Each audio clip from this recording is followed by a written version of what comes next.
Good evening, everybody. I am Magus1, otherwise known as Magus or just Mage, and tonight I'll be giving you guys a basic overview tutorial for Link to the Past Master Sword percent, which is pretty easy. I highly recommend you all follow along. I will be using the NSO version here, as a lot of us that own Switches do have access to this, because a lot of us have to pay for the online. Anyway, but we'll be selecting over to A Link to the Past. Now,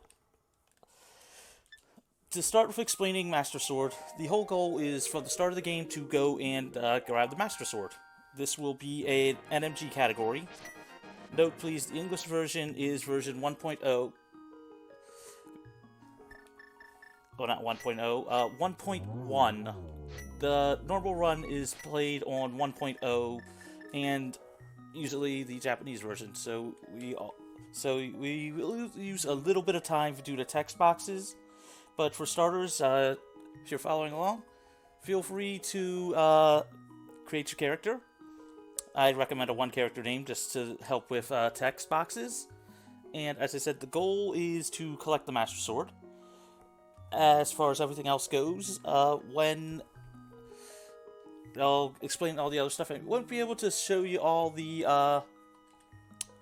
advanced glitches from the 1.0 version, which is the version that is normally used. However, Master Sword being so short, you really don't need them. So, as I said, I'll be showing you all and helping you all learn Master Sword, and then major glitches any percent, which is fast, easy, and everything else like that. So I guess whenever we're ready, I'll give a countdown with 3, 2, 1, let's go.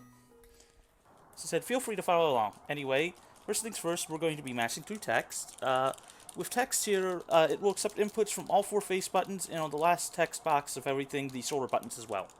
So, start by mashing as fast as you can. As I'll make it close so you can all hear me mashing. Anyway, Zelda's telling us we need to help out. Say hi to Link's uncle. And now we'll start by hopping out of bed, walking at a diagonal angle, so we can get out there as fast as possible. I won't go into all the true technical stuff, but just know that for some things, when moving at an angle, either up or to the left, you want to actually be holding the diagonal, but you want to be able to do that with like tapping the, if going up, you want to tap to the left at the same time to try to get a bit of a staggered angle. That's purely for Link's movement speed, because he moves 2 pixels every other thing, starting every other step with his animation. Not really that important, especially just starting out, but just something to note, because it's one of those things where it's a bit of a free extra bit of movement later on steps, especially steps and walls. So we'll go into the castle, we'll move over here, we'll head up to here, go over here, head over here with a bit of an angle, pure angle I might add, and then we want to slowly move over to the wall here, walk up, avoid the guards. Hopefully you're all enjoying this and following along. Anyway, we'll be headed here, and this is one of the first pieces of tech in the run. We'll be slashing our sword, and we want to try to hit them with a spin. Now, because this is more of a tutorial piece, I will go back and show you what I mean by that by starting at the room here. Hold out, swing, and try to capture them like that. Hit the guard into the statue and then release a spin. Optionally, if you can't do that, then just slash them down. And we'll head down here, avoid the guard, hitting at an angle. Then we'll head over here, here, over here. Then we want to stay up against this railing here, and while holding left, you want to tap up along that way. This is basically to try to help to reset Link's positional movement, so that way you can get some free extra movements. Now, entering this room here, you wanted to basically be able to use the fact of full spin attack on the first guard, slashes if you manage to screw that up, and then go into the next room and spin slash use the spin attack to get rid of the guard and grab the boomerang. The boomerang's basically used so we can get some more stuff. You know, a bit faster. You want to grab the key and then head back out over here to the Zelda chamber. Now, the ball and chain guard here, there are several ways to take it out. You can either use slashes, like that, grab the key, and then go over here and rescue Zelda. If you're low on hearts, there's a few options for that. I guess I'll go back here to show you. These pots here, if you really are worried, you can take both of these pots and toss them at the guard as well. Both will do the same job, but ideally you would want to try to get the guard right at the door. You want to walk up to this chest because since there is a lamp at 3 different locations, also try to not say no to that, you know, to say you understand. Again, you want to walk hugging the wall, so that way you can try to reset Link's, you know, movement animation here and there if you'd like, by, you know, holding left and then tapping the up button, you know, while just holding left, because essentially what that does, and this is what, if you ever hear a Link to the Past runner refer to as pumping, that's essentially what it is. Highly recommend not doing that, because it will destroy a controller, but at least for our beginning level. So we'll hug this wall here. We'll do the same thing with this by, you know, pumping it here and there. Now you want to head over here, up here, walk over. The reason why we get the lamp there instead of earlier is because it is the fastest location to get the chest. You want to walk down here. If you're low on health, you can grab a heart from either of those pots that I just walked by in this room. However, if you you really shouldn't need it unless you're like on half a heart. But anyway, we'll have Zelda tell us about the secret escape route through the sewers to Sanctuary. So we'll head up here. And again, I want to head up. Try to aim closest to, you know, the steps towards there. So we'll push. As I said, this is more of a teaching tutorial, so I will be using save states as well as the rewind feature to help with teaching this. Now, you see where I just pulled that pot from? That is a safety heart if needed. If not, you can just slide around it. But you want to boomerang the rats if needed, or you can also just walk by them depending on pattern. You want to grab this key here, walk at an angle. Now, this is an example of where you would want to actually try to at least do some pumping. You want to move here, then you want to hold left, and then tap up on that one to walk at it a bit of a staggered step. It's because of Link moving slower in water. Anyway, depending on where the rat is, you want to toss the boomerang, get that one. You want to basically pick some movements here and there. You know, you pick whatever works, you know, well for you. As I said, and I'm speaking horribly here, but on an official run, you will not be able to use save states or other stuff like that, as they're treated as emulator functions. But once we get into here, we want to move right immediately to try to avoid Zelda telling us about it. So that's a, you know, quick on that one. Now, to explain one of the interesting things about Master Sword. In No Major Glitches, which is what Master Sword follows rule set wise, where you're allowed to use some of the more basic glitches like damage boost and other stuff, you're not allowed to use save and quit. However, Master Sword is allowed. It is allowed, so you want to pick up optionally the Sanctuary Heart here, or later on. It's optional there, but you want to actually, once you get done talking to Zelda and get through that, you want to save and quit, drop down here, and start heading towards Eastern Palace. If you were doing NMG, or for some reason, trying this out without doing the save and quit, you would head down over that way. You want to try walking with an angle here. Now, I'll speak this here. This is what I was talking about with pumping. Stairs, you move slow on that one. When going upwards, it's a bit easier to just mash left and right while holding up. You know, either with your thumb, like doing the wiggling method or what have you, or on that one, but it's meant to basically help you at least move slightly faster, because it's a lot easier for you to get Link to move at 2 pixels versus 1, and I forget the difference in stair movement. I think it's like 2, then 1, 1, something like that. I'm not going to go into that much detail, but just know for climbing stairs, it's a bit easier to just do that to get just the tiniest bit of extra time save. And now we'll be in our first real major dungeon, Eastern Palace. So we want to head up here, grab the pot, throw the pot. Wanna, well, not use the boomerang if needed on those, but eventually just try to avoid them. We'll avoid the cannonballs. They will be different based on how, you know, different patterns. You want to move this way, so you move like that. Pick up the pot here. You don't have to pick up the upper one, but you want to take that pot there if you need the health. And here will be the first room I'd recommend to make a save state at. Oops. Anyway, you want to pick this pot up here, go over here, down here, throw that there, then pick this pot up and hurl it like that. Now, what that does is essentially, instead of, it'll back up to show you what happens when you don't. If you don't, you'll have all 4 of these spawn in. They spawn in based on where you are in the room. So, the reason why you pick up this pot, go over here, down here, throw that there, and there, is you're hoping to basically despawn the rest of them. Which, if you screw up that one, it's okay, it happens. But ideally you want to have only 2 of them spawned like I did the first time.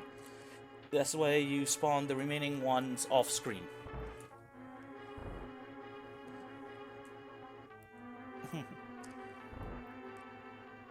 And then for this room here, we'll be headed down here, picking up the arrows and the extra heart if needed.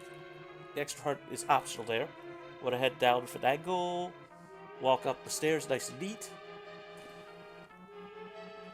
And we'll head over here, You can slash the, is it pokey? No, that looks more like a giant spike thing. Anyway, you want to pick up the key here. Choose to either slash, throw the boomerang, or whatever at the things, the wigglers, or whatever it's called on that one. You want to get rid of them. Optional on that one. Again, here, this is where I said about, like, if you're holding left, you know, mashing the up button on that one, here. Here I will create a suspend point, because this is one of the pieces of tech you will want to learn no matter what version. You want to go down here, over here. Crap, screwed it up after saying that. So you want to go in here. We're basically going to be damage boosting off of these anti-fairies. Now that's a horrible way to showcase it, but it's easier than killing all the enemies. Down here, there's a couple of extra hearts if needed, if you're screwing up, but as I said, since this is more practice and teaching, there's 2 ways to do this. There's either down here, getting hit off of that, grabbing the pot like that, or you can line yourself up right here. And I'll show that method as well. You can line yourself up, hold down, you know, get hit by the anti-fairies, and then basically, you know, you want to get hit, quickly press the A button to lift, throw, and then damage boost again to do that. This saves having to get rid of all the enemies in the chamber. So next we'll want to go down here, get some more arrows. It's optional for the 3rd thing of arrows, but I just recommend doing it when you're learning it. Anyway, we'll head up here, around here, go up here. And before entering this room, well, you can do it in the other room too, but you want to switch to the bow. Now, we want to kill these. Optionally, you can go from the side on that one, but it's just easier starting out to just do that. So we want to go into here, grab this pot here for the extra arrows, grab those. In here, you want to head down here, hit that, because that's where the switch is. Now, since the switch in here is over here, you want to try to work at an angle or dodge the cannonball as best you can. In here, you want to use your arrows to shoot those. Then use 2 arrows here, before entering here, pull your sword out, or whatever you feel like would work best. Missed the Igor. But to show you what it should look like, you go in here, you line yourself up. Screwed up again. Anyway, this is all for teaching purposes. So fire, fire. When you screw up, you screw up. If you mess up the spin, that's what you do for that one. You want to activate these. Try to hit both of them, you know, back to back. That really wasn't the best with that one, but you get the general idea. Anyway, the Armos fight. This is where I do recommend a suspend point for practicing this run. You want to come down here. There's a few ways to handle this fight. I'll show you the...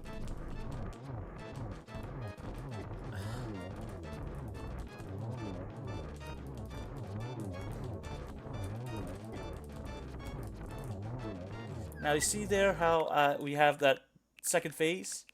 Essentially, there is a way to skip that. By essentially positioning yourself here, you want to fire 2 shots. Screwing it up is all. But that's all part of teaching. Basically, the idea is, you want to basically position yourself so you can hit this one here with 2 quick shots. Sorry, I'm forgetting my count on that one. 2, 1, 2.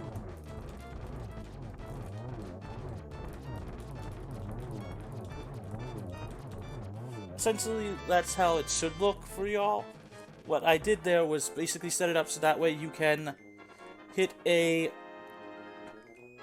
Essentially, you want to hit in the bottom corner so you can essentially now backtrack without hitting a confirm on that one. So you can see what I mean. With aiming here, you want to basically hit that with 2 shots. The one down here with 2 shots. So essentially, you're setting up so that way they come towards you like this, with firing them all off so that the last one so the last 2 get hit back to back to kill them, each of them, to finish that off. Then of course we'll collect our pendant, and you know it'll tell us to get the pendant of courage, and that's Eastern Palace. So we'll head down here because we do need to get the boots here. Head down over here, down here, over up here. Now, sadly, we don't get access to spin speed in this version, which is a combination of starting a dash and starting the a sword spin at the same time. But essentially, that's something that is used here and there. But anyway, we'll get our boots.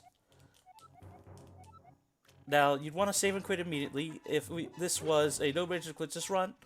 Up here has 100 rupees that normally would be grabbed as a more beginner-friendly way to actually start. And there's also a set of bombs here. If you would like to grab it, you can. But I won't really explain the whole background piece of like how we, tree pulls and everything if you decide to start learning any no major glitches. But once we get the boots, we'll save and quit. Because, after all, we're allowed to use save and quit in here. And then we're going back to Link's house. We'll want to start dashing downward. Dash down. Drop down here. Immediately go over here. We're going to go get the Book of Medora. So we want to line it up. Hit through the bushes. Hit to there. You want to usually stop around like here. For the next route. For the actual next area. Either a dash off the bush or a dash through them. Either way works. Hold an angle there. Then we want to head over this way. At an angle there. Again, mashing left and right while holding up for the steps. Want to walk over here to the edge of the bookcase. Hit that. Then grab the book. Then save and quit out for Master Sword. Head back to Link's house. We'll dash down. Now we're on our way to Desert Palace. Head down, head over. And we'll want to head this way. See, that's what happens when you do not line up a dash correctly. You might have that happen. Ideally, you want to line that up so that way you can get through most things a bit easier. Want to dash down there, over here, up this way. Dash over here, dash down here. You just want to make sure you can continue to dash. So I'd say around here is a good spot where you want to start your dash from. In this area, you want to dash all the way over to here. Well, to be fair, you want to really let go around a bit further, like around here. Like once you see the rock, you want to be able to move there. Pull out your book, because we need it to be able to read.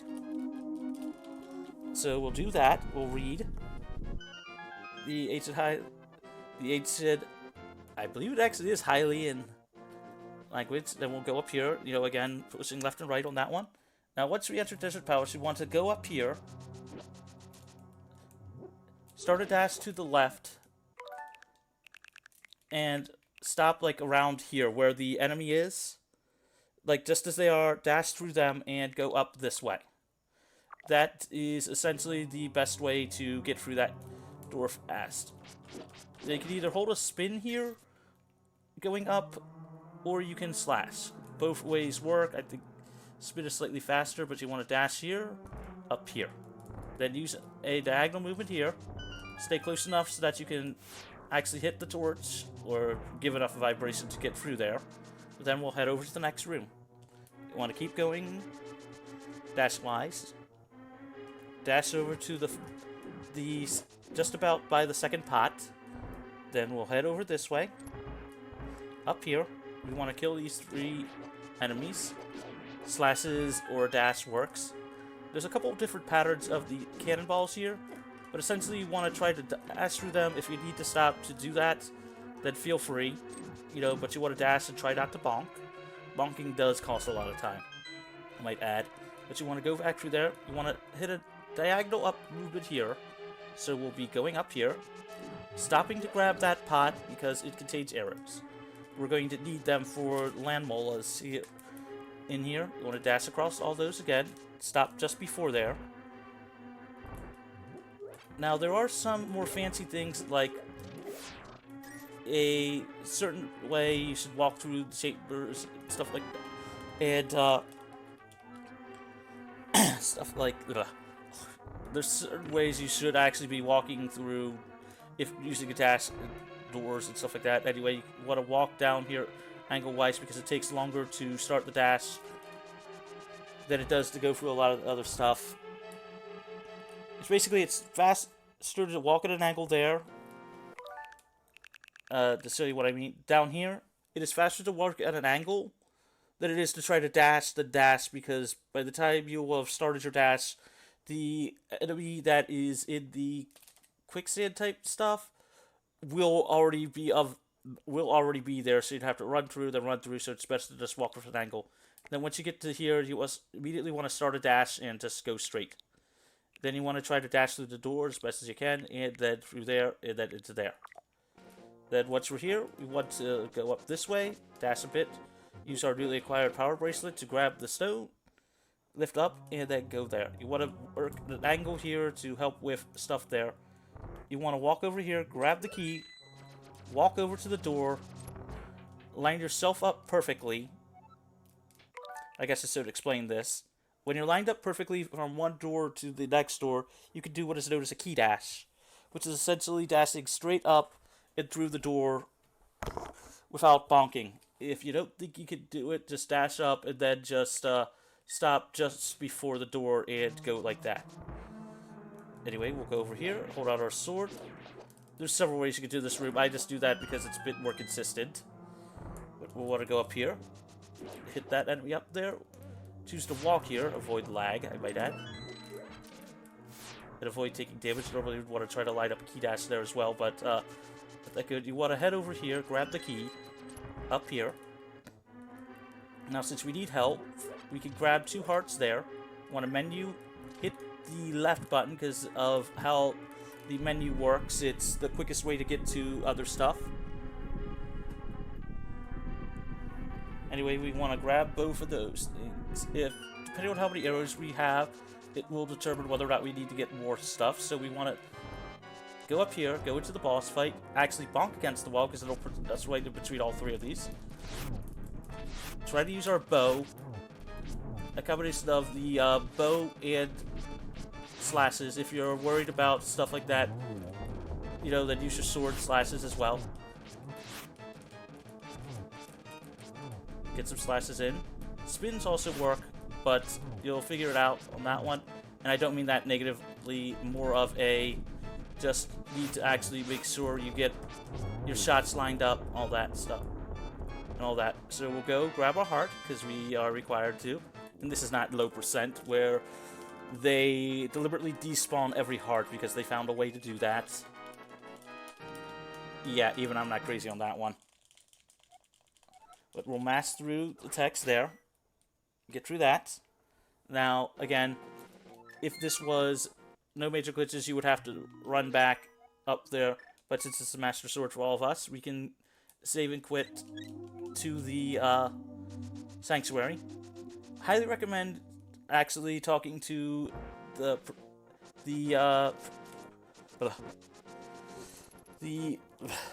basically highly recommend either talking to Zelda or the Preacher, you know, to or the priest to basically get a quick refill. If you decided to not get the Sanctuary Heart before, I highly recommend grabbing it there, as you want to be extra careful just in case on Death Mountain. But we'll go up here, over, this way, down, dash over here, and meet Gary, who is effectively named that by the randomizer community. You don't want to dash here, because if you do, you notice how you'll move very slower. You'll move very slowly on that one, so it's a lot faster to just walk here. Again, mashing through text with all the face buttons. Head over here, head down here, and we'll keep going there. Head at an angle here. Try not to get stopped by these dead rocks. And the rocks here. Now we'll pick up the mirror. You want to avoid taking damage as much as possible here. Dash this way. Don't dash on the stairs. Avoid the cabbages. Yes, they look like boulders, but the community nickname is cabbage. Try to remember whether or not it's faster to walk or dash on the steps, but I'd have to go back and relook at the if you fail spin speed tech there. But we want to go over here to the portal. Say hi to the bunny sprite over here, up here. Hit a left on the menu from the bow so we can immediately get to the mirror. Now, fun fact, if you tap the dash button just as you would go off of a cliff, you could immediately drop that one. You could also do that with just holding the sword out to make it a bit easier. You know, I'm not the best at getting that all the time, but just an example of just like one of those smaller optimizations that you could decide to do whether or not on that one. You want to go downstairs to get the actual key. Then we're going to head down here. Be wary of the health here because of the tile room. Now we can hold out our sword and just tap the dash button, which is usually A if you're using an SNES controller, if you'd like to get rid of these tiles as a way of just holding out, you know, because it'll run into your sword. You'll get a feel for keeping it out. You could also just slash at the tiles as well. But we want to be self-conscious of health.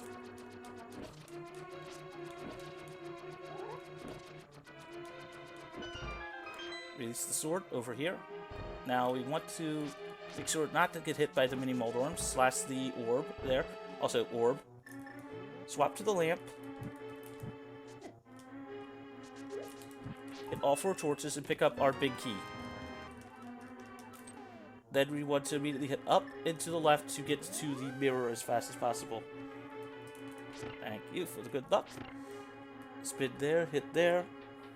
We'll head up here. We want to get rid of all these as fast as we can by hitting them into the step, into the into the holes, or by using the pots to get rid of them. Now, we want to avoid up here, go through here,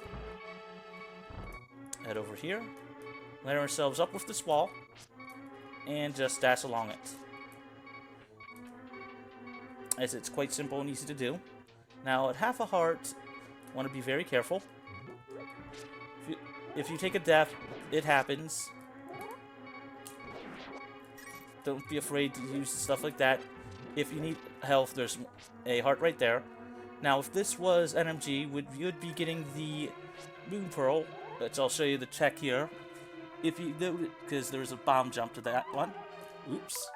Again, don't fall off.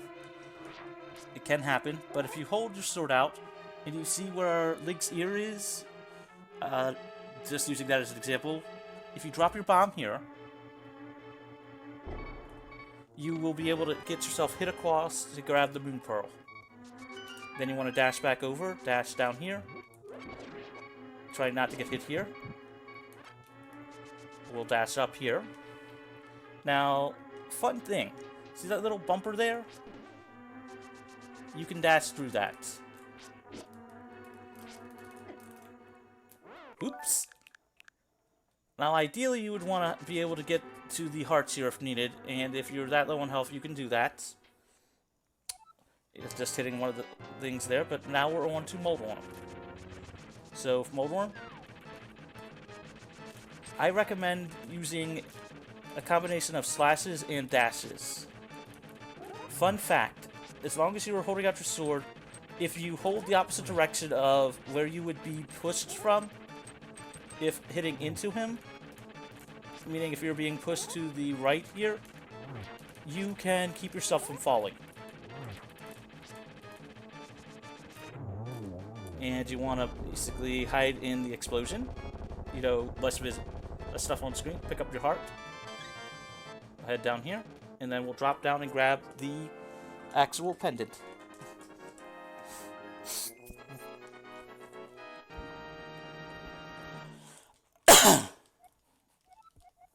Now, another way you can handle this fight is to use is to basically use dash attacks, like I did on the last hit. You could do that as well on that one, as I said, but once it's done, you want to go over here and collect the pendant. Again, if this was NMG, we would be, and in fact, I'll show this because of how much time we're ahead. You want to head down here, dash this way. Normally you would just save and quit, but I'll show it anyway just for that one. As I said about being able to quickly drop from some things, if you tap A and hit down, you can quickly drop down some of the ledges. But again, you would head into here, go through the entire exit part of Death Mountain, and go from there. But to finish showing the rest of the Master Sword route, we'll head back to the Sanctuary, press start, and immediately hit left so we can use the mirror to get to the exit very fast, and as fast as possible. Then we'll dash down here, dash over this way,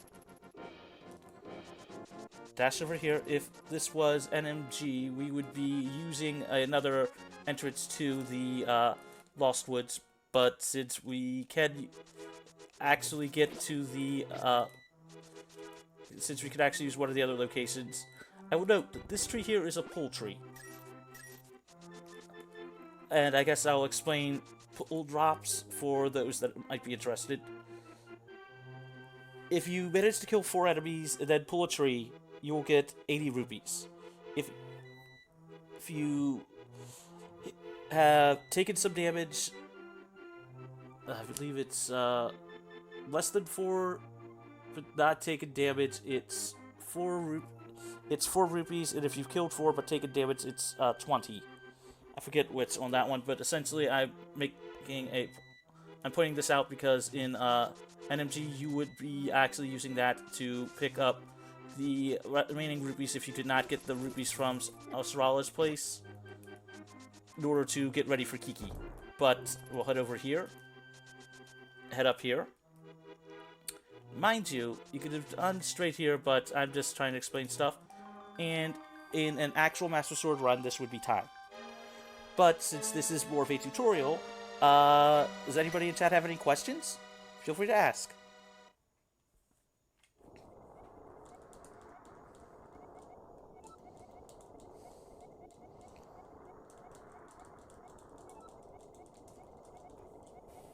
Yes, the drops at least are situational, just like Zelda 1. Although they are 50-50 coin flips on that one, based on a few things.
Mageius, you seem to have muted your mic. We still hear the game audio, but we don't hear you at all. Oh, sorry. I am sorry. I completely forgot that one. Anyway, what I was saying is in order for us to be able to, I guess I'll go back here and, start from the beginning again, because I've got a little bit of time. I guess I'll head back to the part here, because for 8%, it starts just like it would with the other stuff. So essentially, just like the original. Ugh. In fact, God, let me reset the game here. Sorry, I'm actually using an SNES controller for the actual Switch Online SNES controller, that one. So I'll go back and start again. That's part of the reason why we got the estimate the way it is, and the button combos with it. So we'll go here. Now you want to create the actual, you create your name, and once we create our name, that's sort of like how, in fact, since it will let me do this, I'll go here. Now, you could just restart with a fresh file. I'm just doing this to go through all the steps for you all.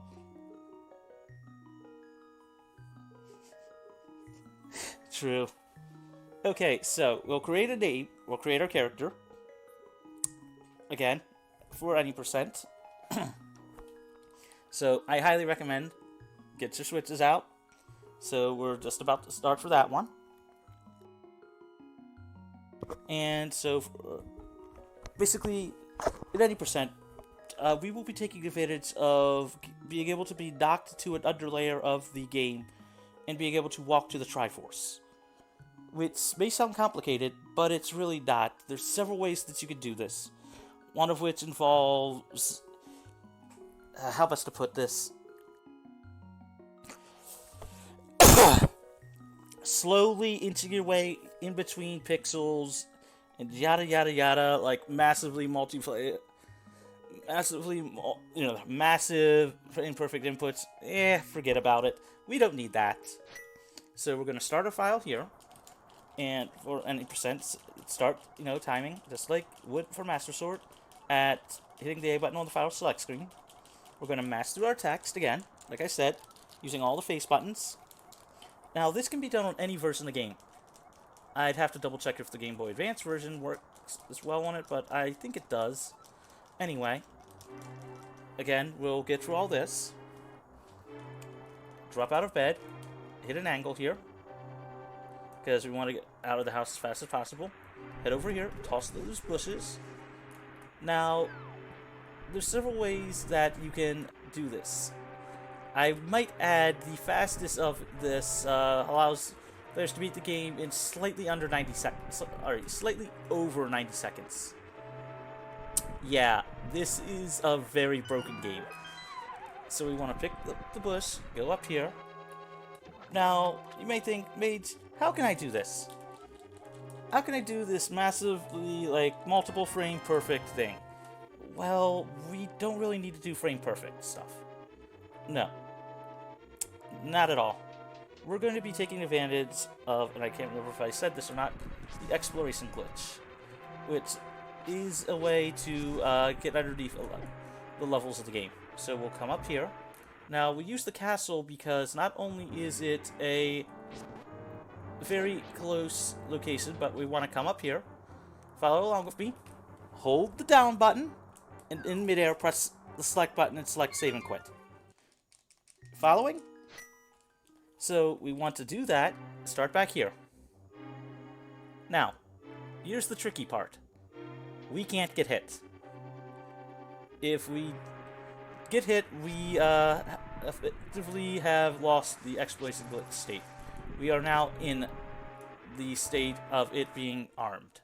Head up, over here, head over here, over to this ladder here. We'll climb up, making sure to not get hit. So what we want to do is get this guard here, tap on the wall. Now hold left when, tapping on the wall to have this guard hit you into this. We are now in what is known as we're now in the underlayer of the game. So we want to walk up here. Now, notice, we're in Aga Tower. We could drop down and go fight Aghanim. We could head over here. But what we want to do is head up here, making sure that you can see Link's hat here. Follow along here. Head over this way. Actually, a little too far on that one. Don't go to... If you go to the screen that's dark, you want to slowly walk back. But then we want to walk straight up. And now, there's several ways to actually get this done faster. But...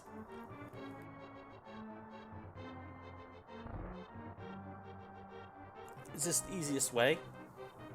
Now, as I said, we want to just keep, walking, holding up.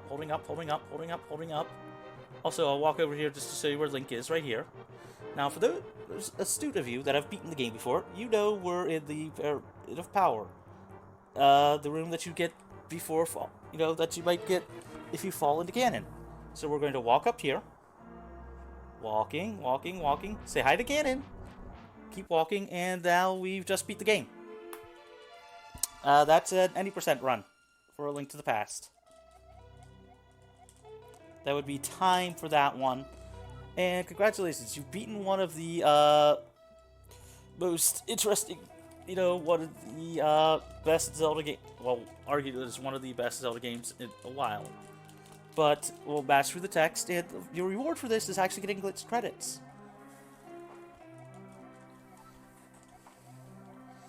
As I said, I highly recommend trying it out. It's pretty simple and easy to do. as I said, there's several other ways you can do this. This is the most simple of it.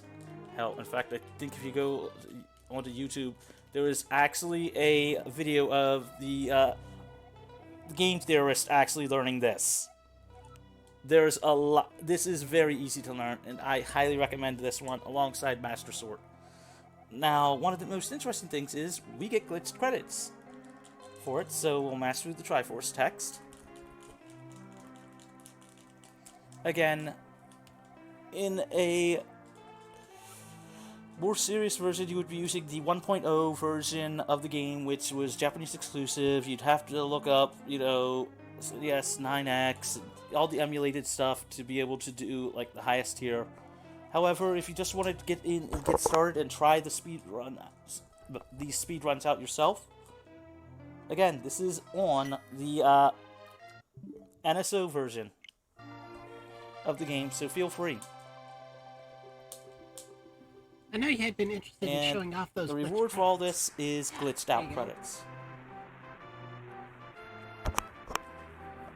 Yep. As I said, if you do you want me to let them play out so everybody can enjoy them? Okay. As I said, it's a reward for all of you for actually following along and enjoying this and trying it out yourself.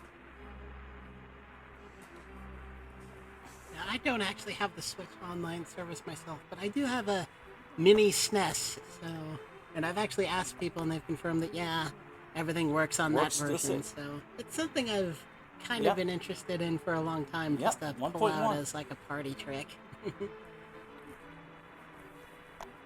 Hey, it's one of those runs that I highly recommend, just like as a party trick, or just to teach fellow people. Like, here, you could just for anybody. It's like you could learn to be a speedrunner yourself. Here's something easy to try to show you. Just like here's the basics of something. And A Link to the Past has a lot of like simple categories like that. And this is, as I said, I got my start with the randomizer for A Link to the Past, and slowly moved into NMG and to a lot of other stuff, but just to showcase, like, anybody can learn speedrun, and with a game like Link to the Past, there are categories that you could use even on the most modern version of the game, because it works on almost any version.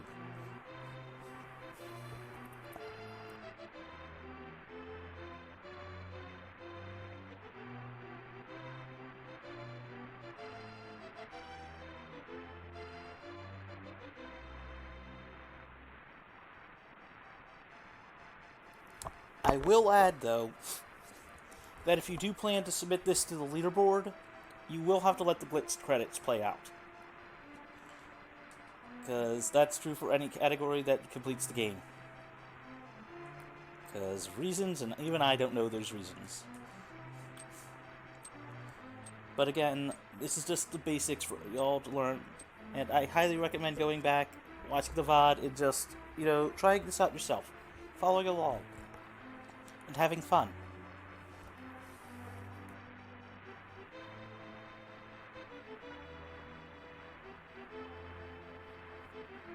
I don't think I've ever watched a casual playthrough of this game. I have, of course, seen any number of speedruns, so there's a lot of characters in these credits I don't exactly recognize.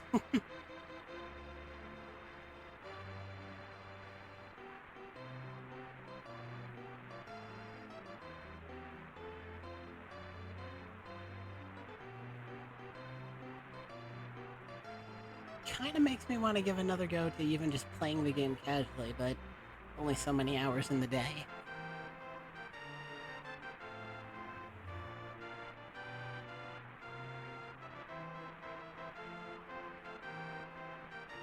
And of course, the Master Sword sleeps again forever.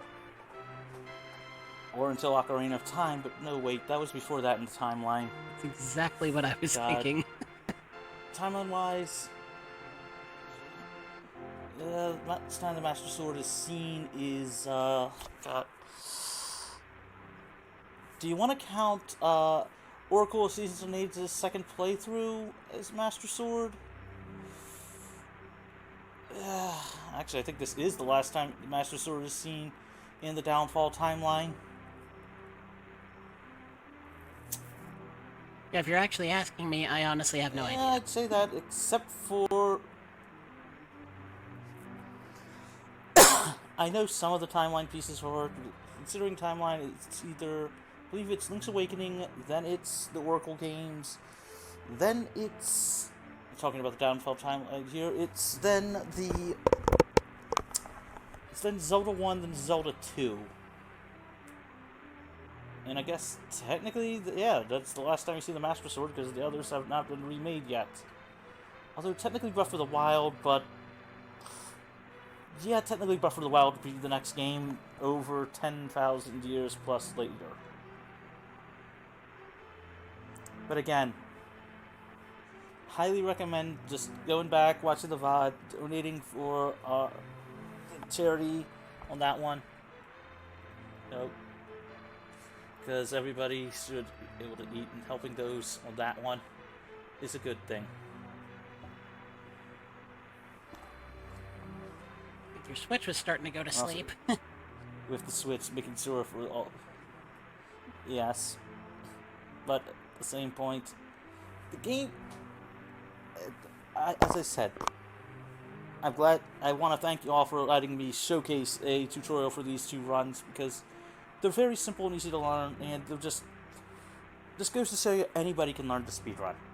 You could just pick up, if you've got a Switch, the SNES Classic, I mean, hell, Wii U, like any version of the game, you can run Master Sword. You can run any percent. You can start, your speedrun journey.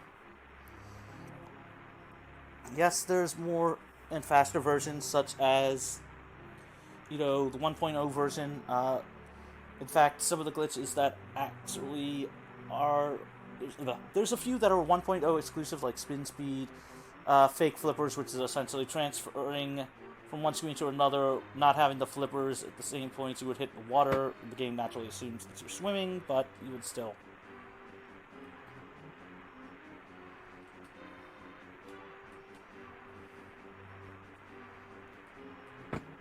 So, special thanks to everybody on that one.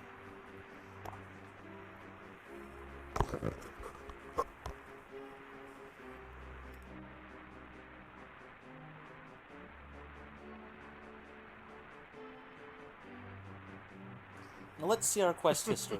Hyrule Castle. Games, 0. Castle Dungeon. Games, 0. Eastern Palace. Games, 0. Basically, each game is either a death or a actual save and quit. Mountain Tower, 0. The Dungeons. Level 1, Dark Palace. None. None. None. Now, you did notice that we did do one save and quit. But look at where it is. The thing is that apparently Hyrule Castle, at least that part of it, is linked to Ganon's Tower, so it counts the save and quit there.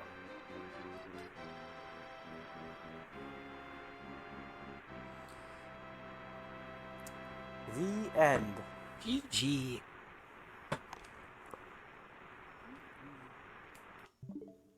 Now then, should I switch over for Robotech? Yeah, you clearly don't need any setup time. It's right there on your Switch screen, so let me just change one little element on the I've got one thing to switch over. I stand corrected then. Do you want to go to the intermission screen, or will it just take a moment?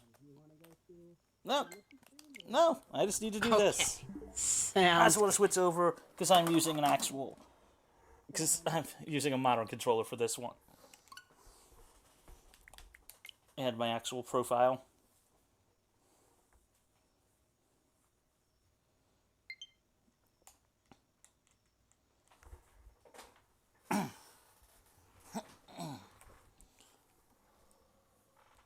So, welcome all to Robotech Macross Saga. First thing we want to do is I'm going to delete my file from this one because this is a new game.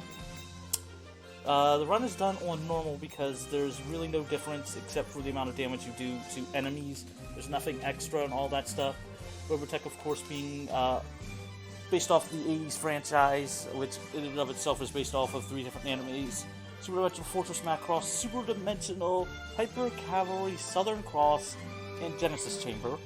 I'm not even going to try to explain all the ins and outs of that one to start with, but our run will be with Roy, also known as Skull Leader. If you read the little bios about each character. Mind you, New Game also extends to all the secret characters as well, because there is a code that is allowed to unlock every character for those that want to. But basically the category is without any upgrades and all of that stuff. But we have Rick, Roy, Max Sterling, who is, I might add, also a fan favorite character and one of the main heroes of the later parts of the Macross franchise, which Robotech being a hybrid of those, it created its own story in that one. Then you have his wife. I'm not even going to try to pronounce her name. Then Ben Dixon, and I do not know on that one. Before getting started, I will start off by explaining one small piece of tech early, because it's one of those things that's almost never used, and it's just easier to explain it before the run. So please bear with me. So first things first, I want to quickly show that we have 3 different modes. Battleoid here, you'll almost never see me use, because it stops the action. Then you have the Guardian mode here, which is a hybrid between the jet and the actual fighter. Now, if you notice, we can stand on the ground while that way. If we were just in the fighter, we would actually keep taking damage. Guardian lets us do that ahead of time. Just a quick, brief explanation of just one of those things, because we'll want to keep the action going through all the things. And, of course, you can see on screen each of the stats and how each character has its own unique actual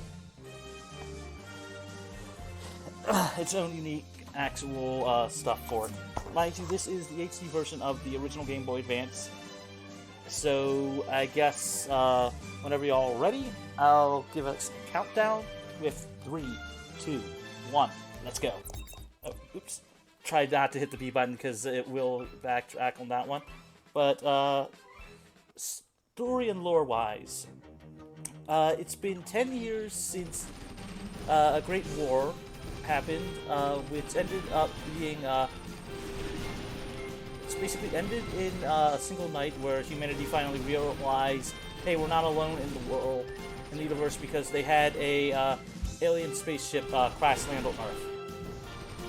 So it's been 10 years after that one, and it's basically the day of them rebuilding the ship's actual relaunching. And on that day, the aliens, known as the Centrati, decided to come back and try to get their ship back. So Roy here, who's the leader of Skull Squadron, is a former war hero, fought in the war on that one. If we were playing Rick, we would be playing as one of his friends from his civilian time. Anyway, you'll see me move around on that one, trying to make sure that I get rid of as many enemies as possible and as many full squad as I can, because you get a bonus for doing that. We're going to take out these battle pods here. Aim ourselves at that one, and if you look to the upper left corner of the screen, you notice the EXP as well as my lives and missiles. The higher our EXP, the more we'll be able to level up during the spaces in between missions. So we want to go there, grab the health, and you'll notice that I am using the Guardian mode a lot.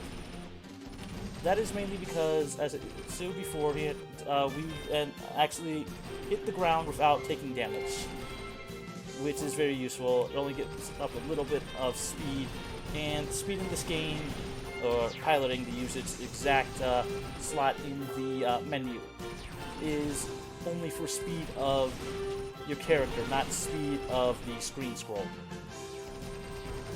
So it's more beneficial to just actually stay in that one and just keep using our, basically keep using it to help keep us alive versus flying all over the place.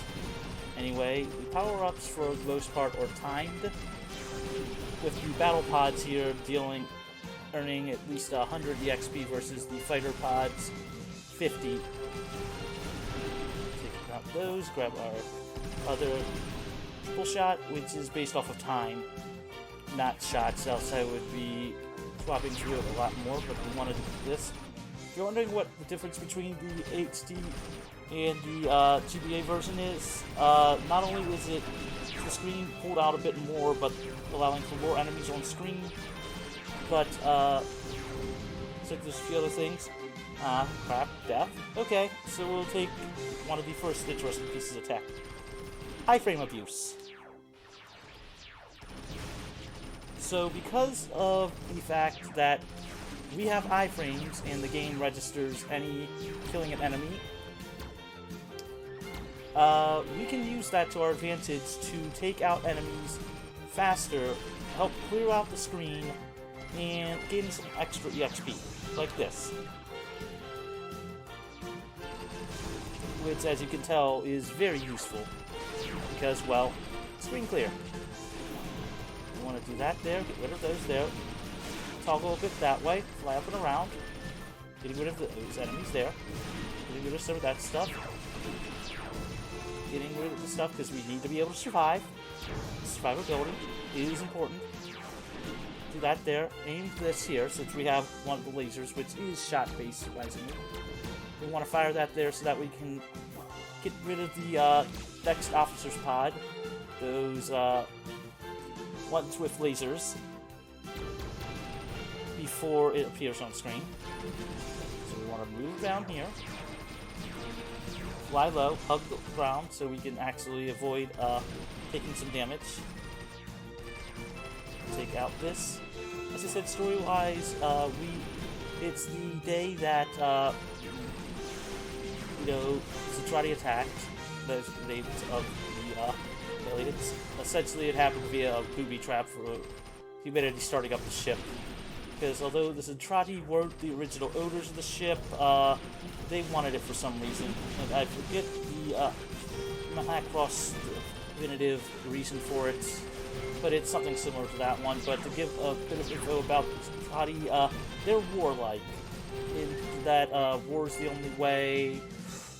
Very militaristic, like no difference in gender for that one. We'll pick up the health and ammo refill here, and we are at the first boss. In the original version, that health and ammo refill would not actually be available on screen, meaning you keep going past it so that it is not able to be gotten. If I didn't need the health and ammo refill at the start of this, I could have actually left that on screen and kept it going until needed. And now we want to turn back into our jet and fly up into the upper right corner so we can avoid stuff. That one, we want to take that and that as our upgrades that we don't want to save. We want to take the stamina because of some of the stuff happening on that one. We want strength for extra damage. Power is representative of the amount of missiles. We don't need it just yet, but we will be getting more of those. And the other nice thing is it also gives us a bit of extra, lives because it's a bit easier to stock it up. But as I was saying, the reason why we fly to the upper right corner is so that way we can avoid the slowly transforming back into the plane and slowly rolling off screen. But to give a example, to give an explanation for what happened, essentially the ship, also known as the Superdimensional Fortress Macross, that basically performed what was known as a hyperspace fold. Think of it like a, hyperspace jump, but on ground. Anyway, they did that in order to escape, but they took part of the city, Macross City, with it. So, essentially, they're far away from home, and now trying to get back to Earth. While being pursued by these Entrati.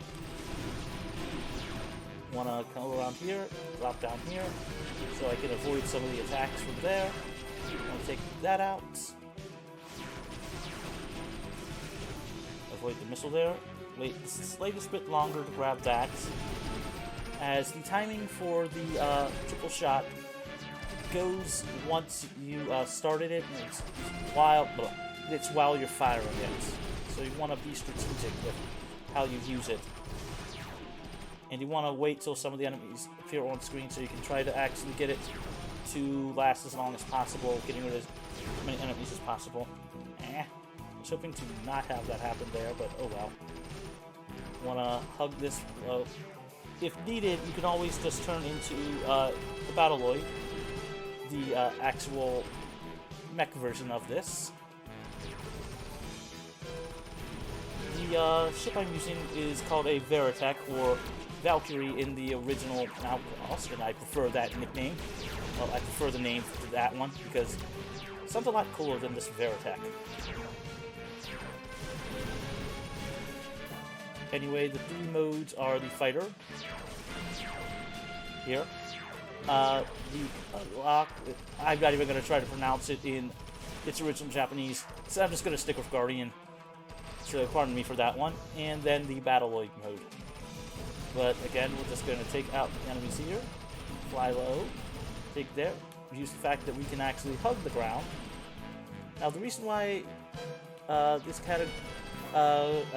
reason why we're using Roy, at least for here, as every character has its own category, is because Roy is a bit more survivable, because unlike the other characters, he starts with a tiny bit more health, and the only thing you give up is a bit more of your missiles. But I'll take a tiny bit more maneuverability at the start to be able to throw things into damage output, and just have to pick up the missiles later.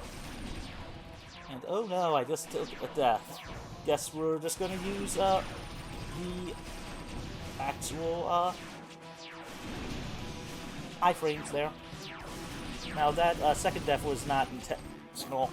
That was by accident, but does give me a great way to showcase just like why you want to take advantage of that when you can. Want to not die. Want to position myself here. Want to angle myself just to be able to avoid the shots. Take them out. Take that out. Oh well, I have to take advantage of that in some way. I guess I'll just do it that way. Just grab that one. Slide down low here. Fire there. Take out that. Now know that I'm getting close to the end of the stage, so I want to fly up a little bit. Get rid of the triple shot, the surrounding enemies on that one.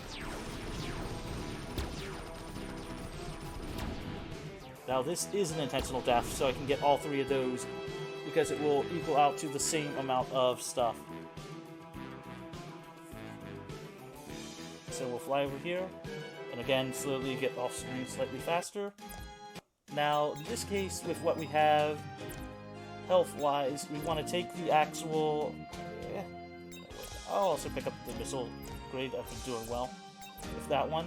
Don't need to save, because you could save if needed, but don't really need to. Anyway, we want the Defender. We've made it to Mars.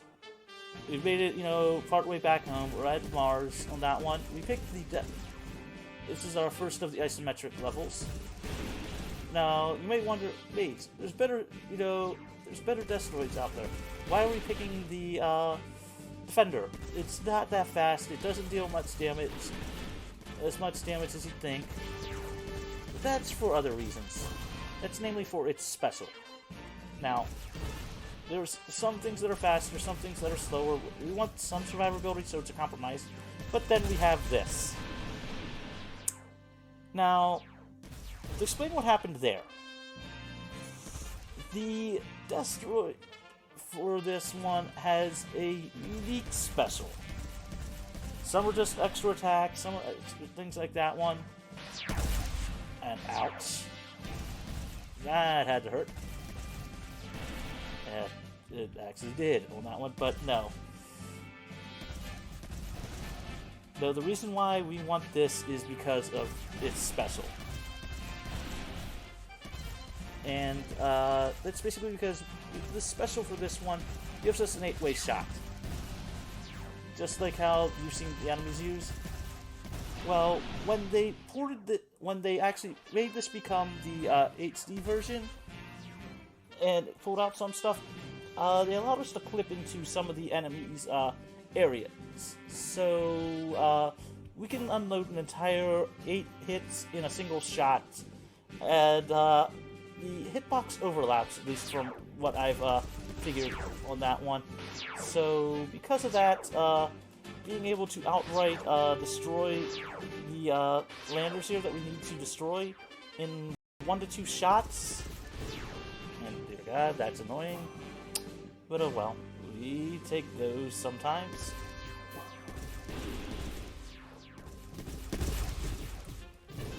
To be able to just destroy that in 1 to 2 shots, it's worth it. If we want to take the extra stamina here. We could have taken the final upgrade for attack, but there's reasons to that one. And if we had any donations, this would be a good time to actually read them. Needed, but we are in a Zentradi ship, almost on way back, almost back to Earth. You know, exploring a derelict, turning out for it to be not a derelict. Want to do that there. Want to fly up there. Want to quickly use that there. Use one of the best but very limited upgrades. Fun fact: even in the original, despite that giving a lot of lag, that is still useful.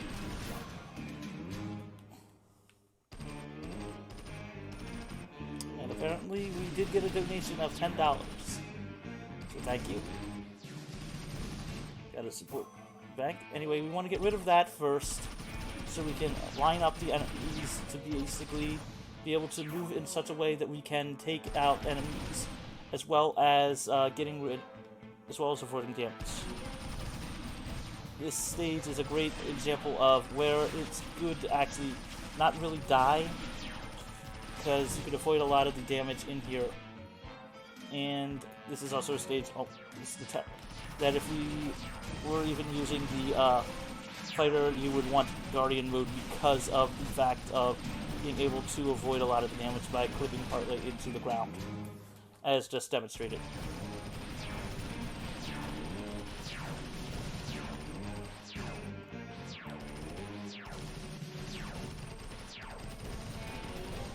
Matter there, we'll need. In this stage, it's more about preserving your lives for something that's coming up that, how best to put this, is hell. I will explain why, or at least try to explain why during it, as the next mission. But we're flying down low, we're going to take out enemies here. Move back and forth slightly. There, avoid the laser there. Line ourselves up so we can just get rid of those enemies. Line up, same thing there. Then fly up here.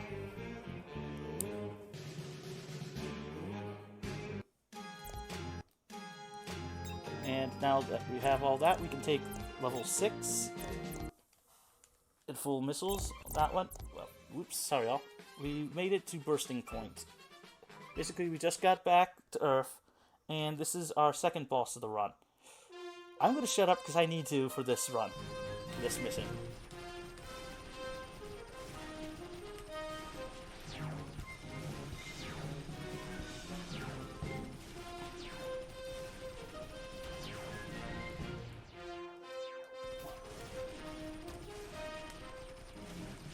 Good, we're through phase 1. Fun fact, in the original version, I would not have gotten a health refill until there.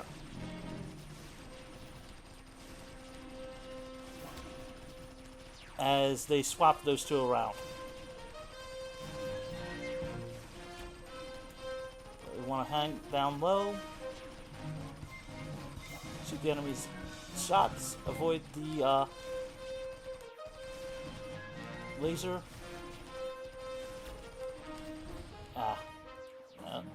Sucks on that one. But oh well, we'll be getting through this really quickly, which is very good. And then we just finished this one, which is very good because this is going to be a pain. So we want to skip the upgrades, save on that one, avoiding that one. Storyline-wise, Roy would have passed away. Second of our isometric stages. Again, we want to take the Defender. Head down here. Take out the enemy here. Fire some shots there so we can get rid of anything coming. Get rid of that there. We've taken some damage, so we want to go refill our health. Quick. Efficient. Move up over here. Now that we've got at least a lot of stuff like that, we still have a couple of lives, so go here. Also, what I just did with the bursting point is still very hard. Want to go up here. Use this. You know, the fact that honestly we don't have any ammo left, but having to take a small time loss there. But you can start to see why we want to use the shots for that one. I want to take that out. 3 lives. I can afford to lose a life if needed. I want to fire this way. See hi to the enemy that gets caught there.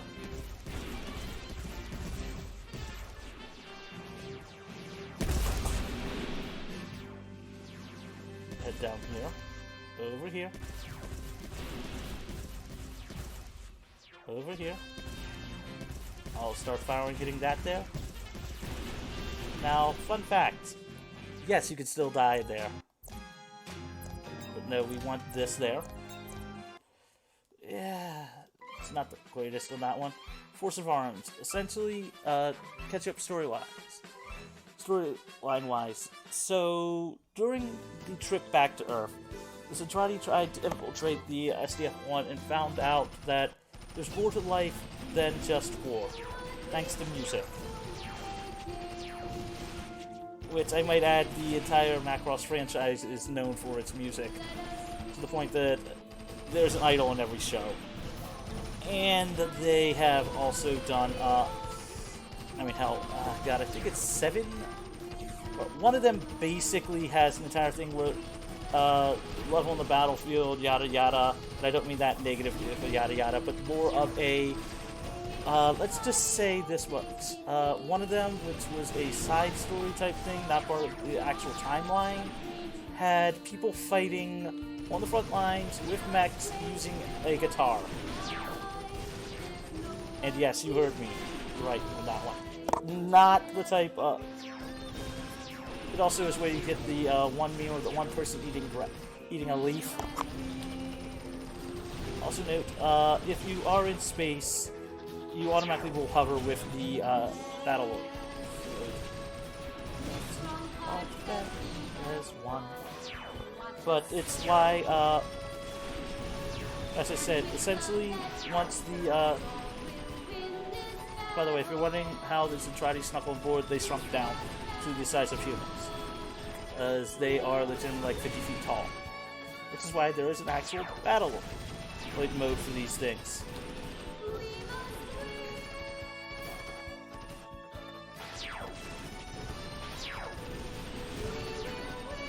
Shoot that out there, avoid that there, down there. Use this. Help with taking out some of the enemies. And you're starting to see just the power of just like the increase of stuff. I'm gonna hover down here, get rid of the enemies down here, and fly up here. Because you're given a branching choice here. I haven't really tested to see which gives the most XP there. So I'm just going by pure kills amount. I'd assume, like, you know, it's a bit easier to do that in there and set up stuff. But you want to line it up so that way you can get as much damage as you can. Also, say hi to the bomb, the actual bomb upgrade. It's a lot more, it's technically more useful in the original but it is not that useful here, and in which case I will just spend as much as possible to get rid of it as fast as possible. Speed take the ammo refill. Also, say hi to the female power armor. That's female power armor. We want to take that out, get that, adjust ourselves there. Fun fact.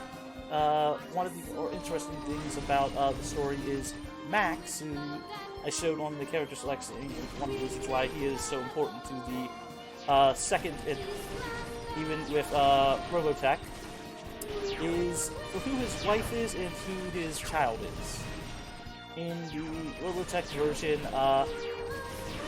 Max has a daughter, I think still has a daughter, and the other one, in the Macross version of it, I'm probably explaining this horribly on that one, but long and short of it is, Max ends up marrying Macross Zentradi, so which is shows love can exist anywhere.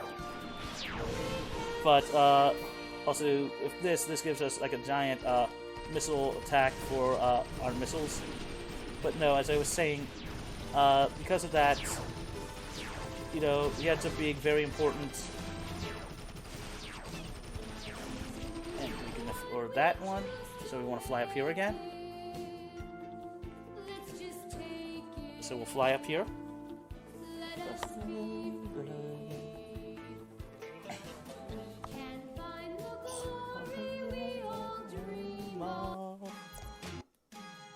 I'll take that there. Take the upgrade on that one because I've got 4 lives and we're approaching through the hardest stages. Skipping through the story. Basically, Force of Arms, the Zentradi basically were divided into 2 camps as to the ones that, you know, realized, like, you know, fighting wasn't the only way, and those that wanted to stick with the military side of stuff. So, essentially, giant space battle. I mean, I highly recommend checking out both Macross and Robotech, especially Macross if you're a huge fan of music, space opera style stuff. It's an old school anime, and it's also one of those animes that helped define a lot of stuff. I want to take that out there, swap that there.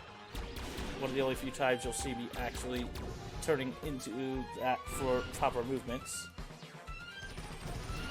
Scoot up the rebound piece for it, but it actually did help pioneer the.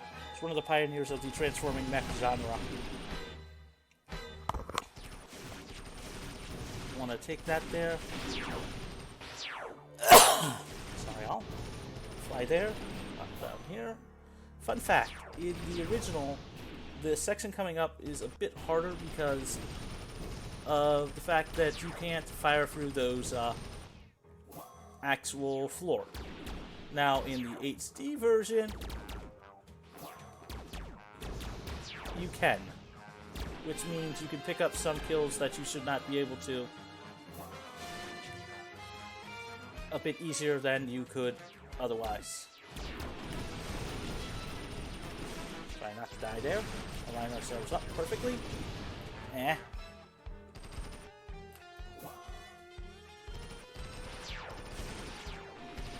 Line ourselves up, meet a male power armor, because we can actually line up there as well. We can take out some of the enemies coming up a bit sooner, because hitboxes are weird in this game.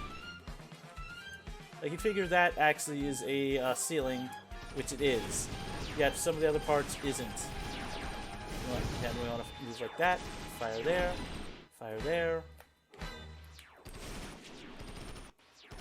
Line ourselves up. Fly down here.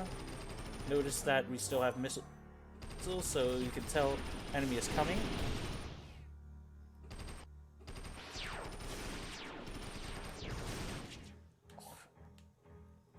Now this is one of the only stages I will not transform and go up to the corner because that is still a ceiling there, and it's hard to know the exact spot where you can do that one. So you see why we go off screen faster.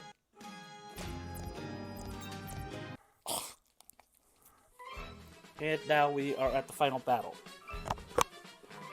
Well, the Mission 9, To the Stars, which is also the name of the last episode in the first arc of the anime, and also the very first and the episode of the anime. Oh, both Robotech and for Macross, the very first series. But to give an example of what happened, essentially, Johnny, like, I wouldn't say nuked Earth, but used a lot of lasers on Earth. A large amount of the population died, but that was on both sides, and essentially they started, peace minutes to start, but just like everything, you still have some people that wanted war, and so essentially they built like another ship, well, a second super-dimensional fortress, the SDF-2. This takes place basically like, I believe it's like a year after, maybe 2 years at this point. I want to fly down low here, avoid damage.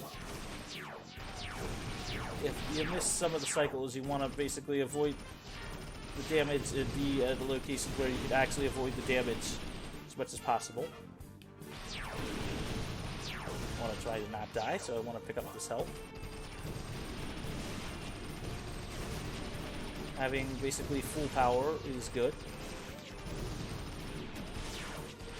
I do want to basically be leaving here with some lives on that one, so we want to fly down here, hit that there, fly down there, circle around, circle strafing it, get rid of those, and go like this, down here. Again, the large missiles. The very large missiles are very useful. As you can start to see just like how useful they are. We're just getting rid of a lot of the enemies very quickly. I'll fly down low.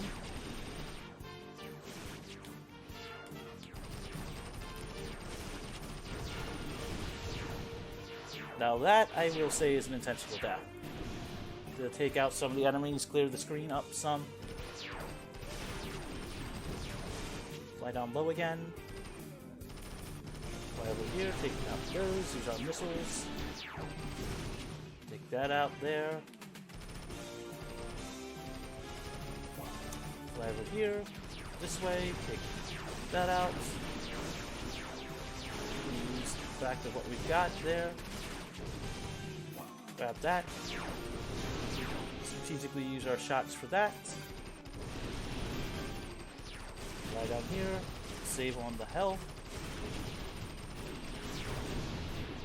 Use the fact of that death being very useful here. As screen clear.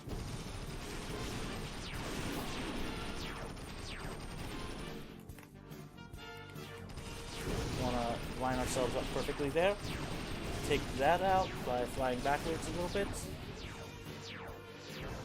Again, if a death happens here, I will be using that to my advantage to take out a lot of the enemies with the whole dealing a lot of extra damage with that one.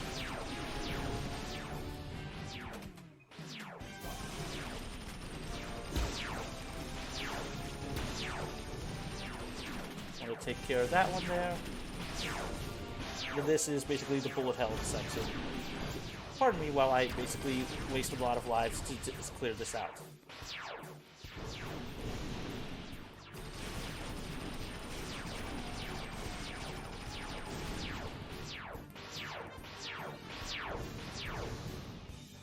And we're through this stage.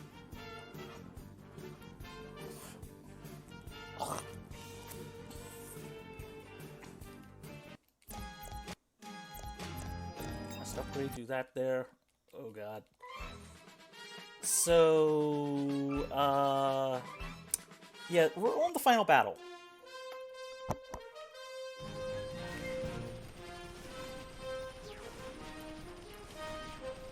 So we want to take out this first thing first.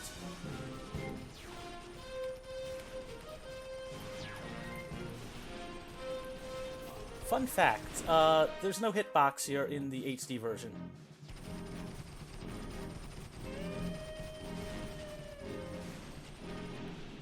Now normally you could just wait around, do all that kind of stuff like that, and avoid most things. essentially you want to avoid the missiles, so hanging down low is usually the best option there.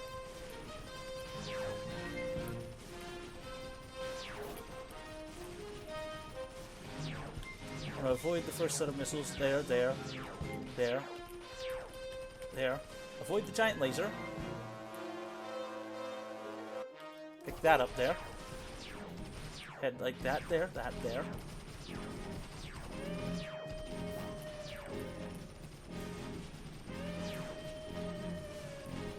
By the way, I will say time is coming up, and I will let you know where that is, and,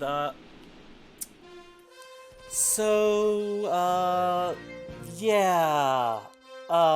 Time, A, B, new PB, and world record.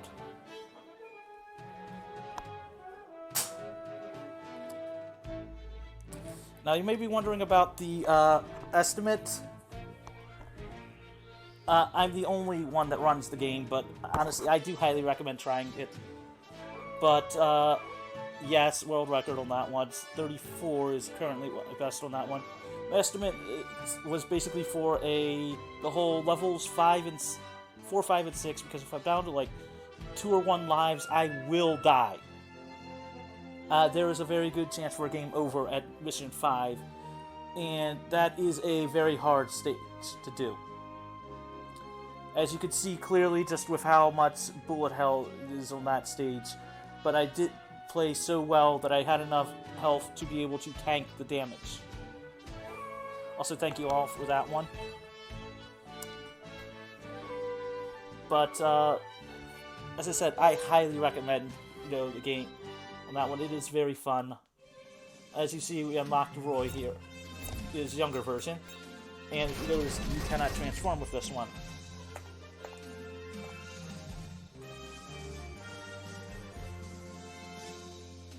But to give you an example of just like how there's different between the different speed, piloting, and other stuff like that, you can clearly see just how things have changed, and with how the stats go with all that one. And in fact, if you got a minute, which I know you probably have 1 or 2, I will show off one thing on my regular file. Just if you don't mind me killing a minute or 2.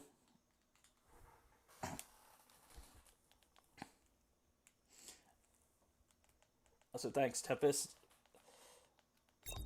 I will show you that see how every character is different on that one? Yes, including a flying chicken. With all that stuff.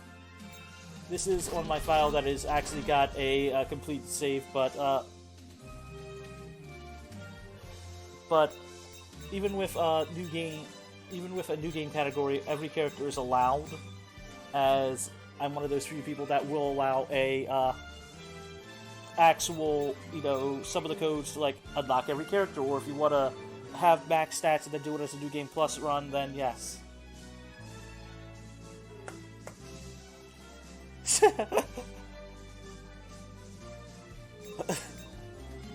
Read it yourself. Yes, Coop Leader. Fun fact: the chicken cannot transform, but it does get the properties of the Guardian mode. Also, in Battleoid mode, you can actually go backward. You can actually turn around and fire other stuff. Also, here's Max's wife in the female power armor mode. I will straight up tell you. If Will Kit was for the festival, it could live 12 years. But I'll show this quickly just to show one thing about the different playstyles.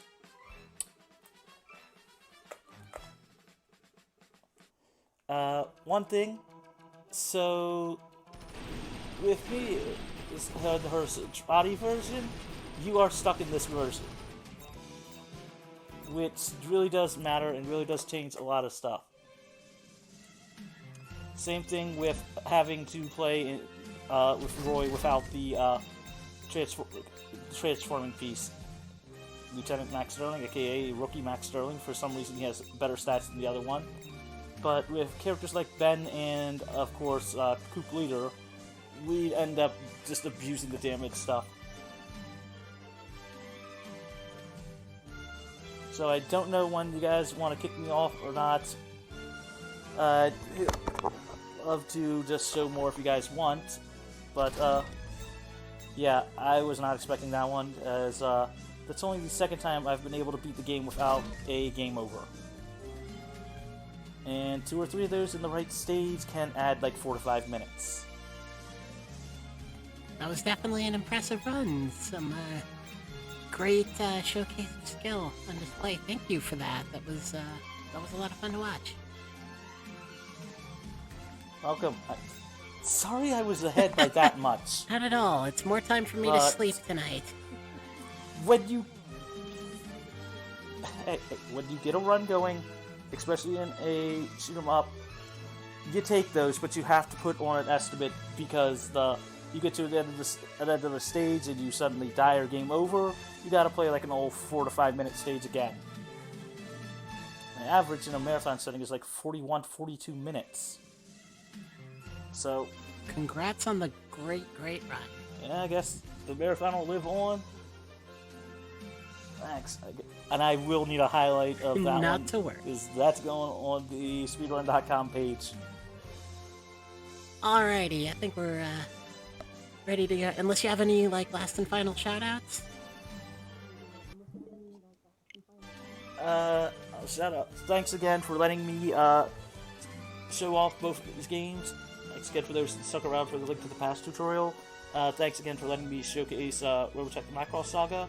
We have categories for every character, both at present just new game, but I'll be adding New Game Plus if anybody else wants to try it out themselves. It's on the Switch. We also have stuff for the Game Boy Advance version, and the run is pretty much straightforward for anybody that's, for anybody that's looking to try to learn these types of games. They're great and pretty easy to actually just pick up and learn, and I highly do recommend checking it out. I'm Mageius1. Feel free to follow me on Twitch. I stream, though it's been a while because of reasons and other stuff like that, but I'll pass back over, and guess I'll head out so we can get that mystery surprise for the last run of the. Alrighty, thank